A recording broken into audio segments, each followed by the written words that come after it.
Perkenalkan, nama saya Leanus, NIM 19100061695, kelas J10, mata kuliah multikultur. Baik, di sini saya akan menjelaskan yaitu tentang konsep dan hakikat dan dasar pendidikan multikultural serta reformasi pendidikan multikultural di sekolah dasar.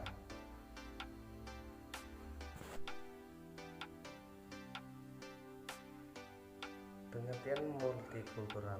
Nah, secara umum pendidikan multikultural mempunyai arti pendidikan adalah usaha sadar dan rencana untuk mewujudkan dan mengembangkan potensi dirinya untuk memiliki kekuatan spiritual keagamaan. Nah, pengendalian diri, kepribadian, akhlak mulia, dan keterampilan yang diperlukan dirinya. Masyarakat bangsa dan negara multikultural adalah berbagai macam struktur sosial budaya meliputi latar belakang, tempat, agama, ras, suku, dan lain-lain. Jadi pendidikan multikultural adalah usaha sadar untuk kita mengembangkan kepribadian di dalam maupun di luar sekolah yang mempelajari tentang berbagai macam status sosial, ras, suku, agama, agar terciptanya kepribadian yang cerdas untuk menghadapi masalah-masalah keberagaman budaya. Nah, pendidikan multikultural juga adalah merupakan suatu wacana yang lintas batas karena terkait dengan masalah-masalah keadaan sosial, demokrasi, dan hak asasi manusia.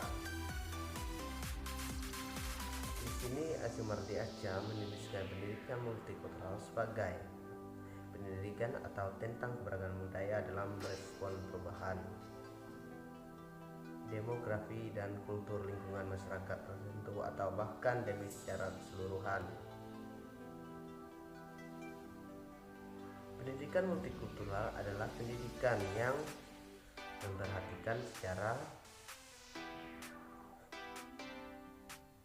sungguh-sungguh terhadap latar belakang peserta didik, baik dari aspek keberagaman suku atau etnis, ras, agama, atau aliran kepercayaan dan budaya. Pendidikan multikultural juga adalah pendidikan mengenai keberagaman budaya. Pendidikan multikultural adalah proses penanaman cara hidup menghormati, tulus, dan toleran terhadap keanekaragaman budaya yang hidup di tengah masyarakat. Di sini pendidikan multikultural melihat masyarakat secara luas berdasarkan pandangan dasar bahwa sikap dan tidak hanya berakar dari ketimpangan struktur rasial. Di sini tetapi paradigma pendidikan multikultural mencakup subjek-subjek mengenai ketidakadilan, kemiskinan, penindasan, keterbelakangan kelompok-kelompok minoritas dalam berbagai bidang sosial, budaya, ekonomi. Di sini ada tujuan pendidikan multikultural. Tujuan pendidikan multikultural dapat mencangkup 3 aspek belajar. Nah, yang pertama kognitif, afektif, dan tindakan, dan berhubungan baik nilai-nilai individu maupun nilai yang pendidikan multikultural mencakup yang pertama untuk mengembangkan literasi etnis dan budaya. Salah satunya adalah utama gerakan budaya masukan pendidikan multikultural dalam program pendidikan adalah memperbaiki kelalaian dalam penyusunan dan kontribusi dari kelompok etnis yang secara tradisional diabaikan dalam kurikulum dan materi pembelajaran.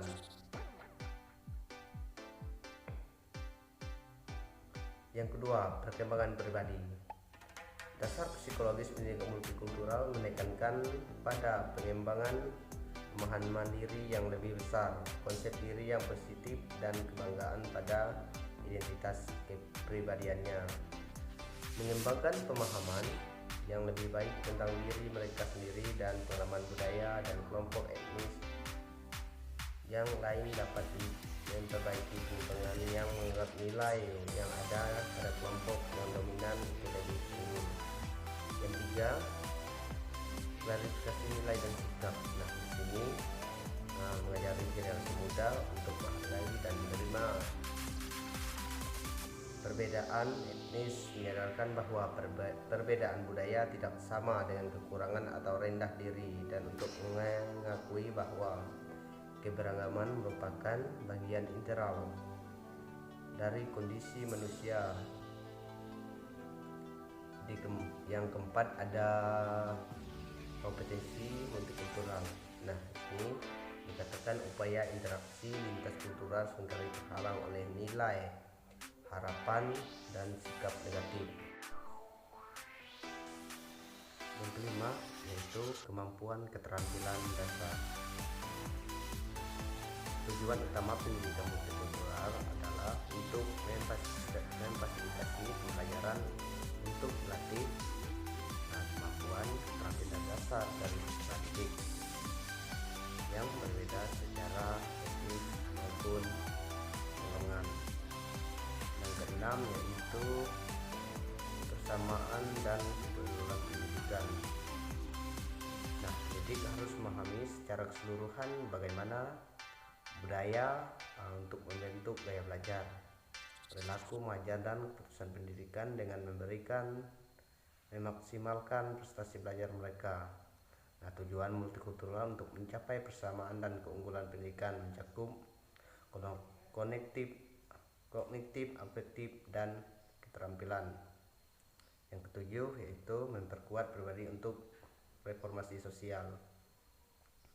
Nah, tujuan pendidikan multikultural adalah juga untuk memulai perubahan dari lingkungan pendidikan dan meluas pada lingkungan masyarakat. Nah, pada diri peserta didik sebagai agen perubahan sosial ditanamkan nilai, sikap, dan kebiasaan keterampilan agar mereka menjadi agen perubahan berkomitmen kuat dalam memberantas perbedaan etnis dan rasial. Tujuan dan pengembangan keterampilan ini memberantas perbedaan etnis dan rasial. Fungsi multikultural ini adalah apa yang dimaksudkan dengan pendekatan aksi sosial dari pendekatan multikultural yang mengajar peserta didik bagaimana menjadi kritikus sosial, aktivis politik, agen perubahan, dan pemimpin berkompeten dalam masyarakat, dan yang berbeda secara etnis, pluralistik secara kultural. Yang kedelapan ada memiliki wawasan kebangsaan dan kenegaraan yang kokoh. Nah, di sini multikultural juga perlu menambahkan materi, program, dan pembelajaran yang memperkuat rasa kebangsaan dan kenegaraan dengan menghilangkan etnosentrisme, persangka, diskriminasi, dan antropik. Nah, di sini ada manfaat pendidikan multikultural. Nah, di sini ada 5. Yang pertama, adapun bermanfaat pendidikan multikultural sebagai berikut. Yang pertama, dapat digali kearifan budaya yang dimiliki oleh setiap budaya. Nah, yang kedua yaitu muncul rasa penghargaan terhadap budaya lain. Dan ketiga yaitu merupakan benteng pertahanan terhadap ancaman. Dan keempat, alat membina dunia yang aman dan sejahtera. Dan kelima, mengajarkan suatu pandangan bahwa kebenaran itu tidak dimonopoli. Berikut yaitu ada fungsi. Nah, fungsi pendidikan multikultural adalah sebagai berikut. Ada 5. Yang pertama memberi konsep diri yang jelas. Yang kedua, membantu memahami pengalaman kelompok etnis dan budaya ditinjau dari sejarahnya. Yang ketiga, untuk membantu memahami bahwa konflik antara ideal dan realitas itu memang ada pada setiap masyarakat. Dan keempat, membantu mengembangkan pembuatan keputusan. Dan yang kelima, mengenai sejak 30 tahun yang silam, yaitu sesudah Perang Dunia Kedua. Dengan lahirnya banyak negara dan perkembangannya prinsip-prinsip demokrasi, pandangan multikulturalisme dalam masyarakat Indonesia dalam praktik kenegaraan belum dijalani sebagaimana mestinya.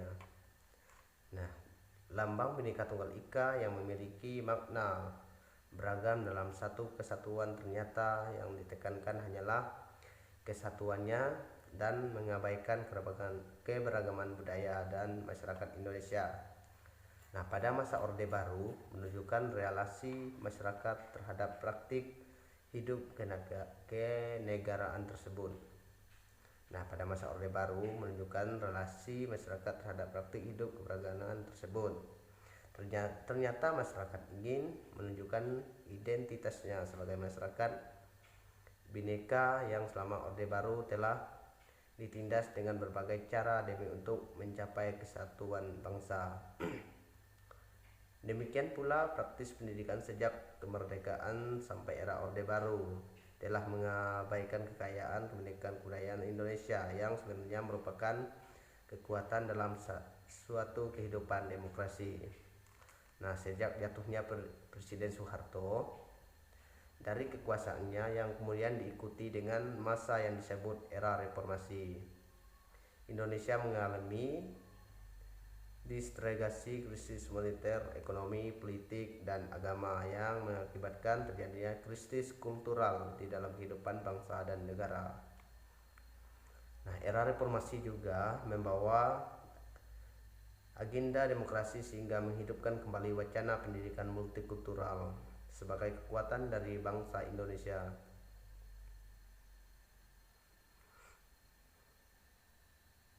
Nah, dalam era reformasi terbentuknya banyak hal yang perlu ditinjau kembali, salah satunya mengenai kurikulum di sekolah kita dari semua tingkat, dari jenis apakah merupakan sarana untuk mengembangkan multikultural.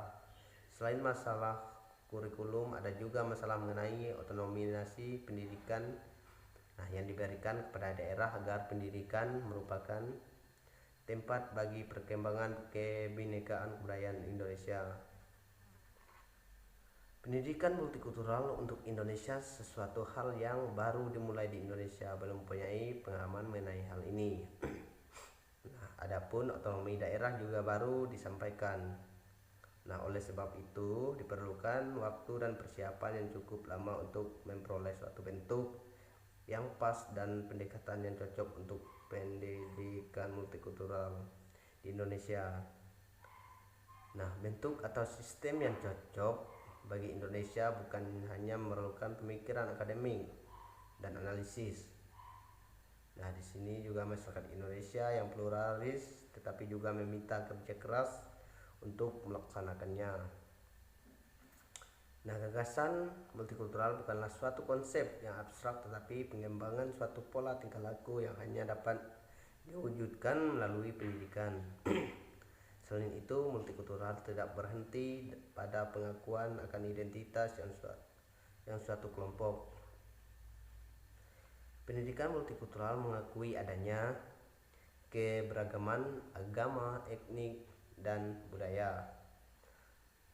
Sebagai dikatakan, kelompok minoritas baik secara agama, bahasa maupun etnis, sebagaimana juga penduduk pribumi dan belum beradab, sering terinsubordinasi yang kadang-kadang secara kuat melawan kehendak mereka. Konsep pendidikan multikultural di negara-negara mengenal secara demokratis seperti Amerika Serikat dan Kanada bukanlah suatu hal baru. Mereka telah melaksanakan, khusus setelah melakukan diskriminasi dan orang lain.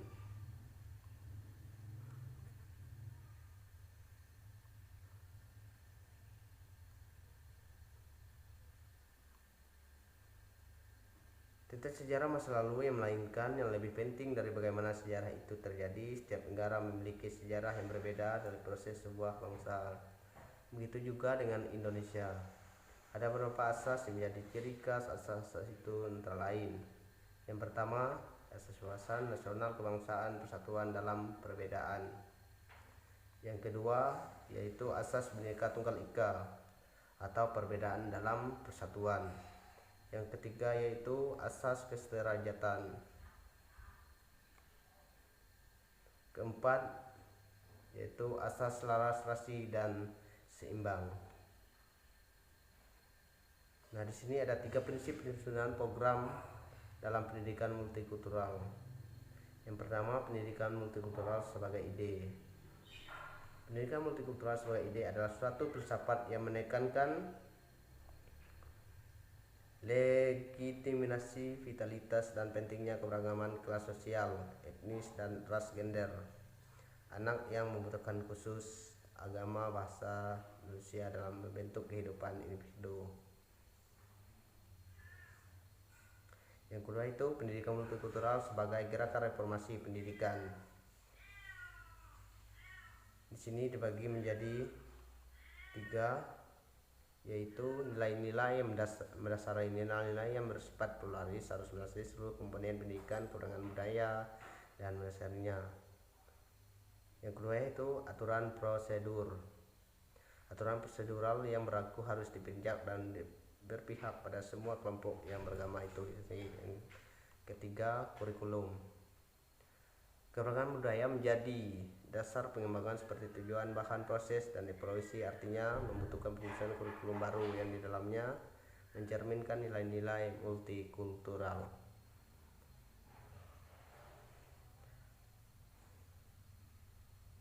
Baik, sekian penyampaian atau analisis dari mata kuliah multikultural.